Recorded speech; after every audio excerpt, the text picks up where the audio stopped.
Yes, my people, it's your boy Melvin Minter, and this is another episode at FlyForSport. A question I get asked very regularly is, how do I make top corner saves? And this one is a subjective one.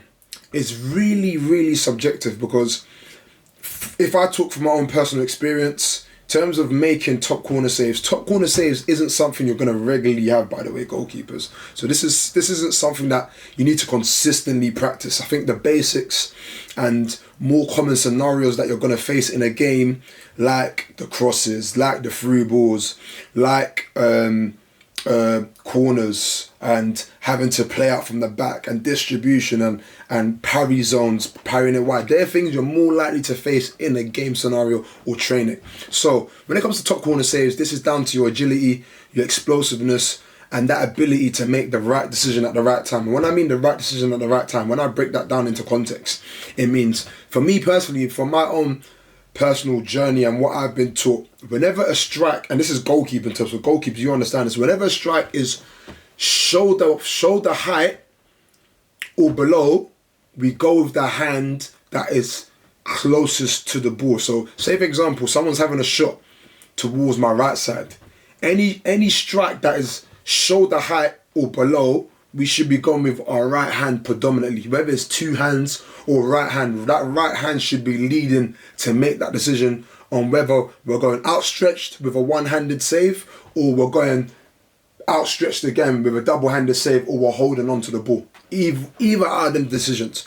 But this is where the scenario changes. If we're talking about top corner, because sometimes shots can go like shoulder height, just in line with your shoulder, and we should be making the saves like there. But if it's going, I'd say, above your shoulder, that's when we have to get that top hand dynamic in. And the top hand dynamic is, if we look at, I'm trying to think, who's a prime example of making that top handed saves? Back in the day, when I was growing up, we had David De Gea. David De Gea is still playing. Brilliant goalkeepers, had an outstanding career. And especially for Atletico Madrid and Man United, who was at that top-handed save. David De Gea used to do that very well, very consistently. So I'll say anything shoulder height or below, we should be going with our right or left hand, depending on where the strike is. If the strike is on your left side, for context, you go with your left hand. Below shoulder height or below. Right side, the strike's coming towards your right side, shoulder height or below, right hand. Anything above our shoulders on either side, we should be going top hand. For me personally, that's what I've been taught. That's what's helped me on my journey, and that's what I would advise you goalkeepers.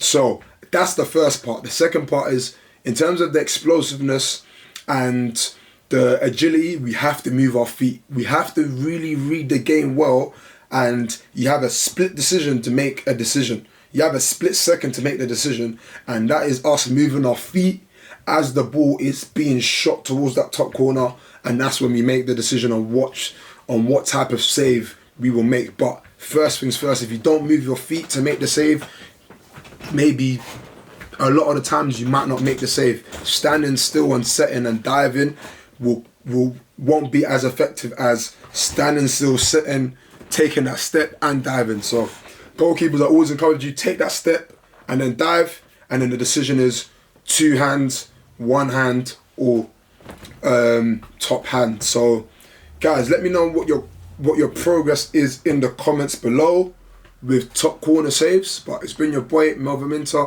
This has been another episode at FlyForSport, the goalkeeping platform to support goalkeepers globally, and I'll see you on the next episode.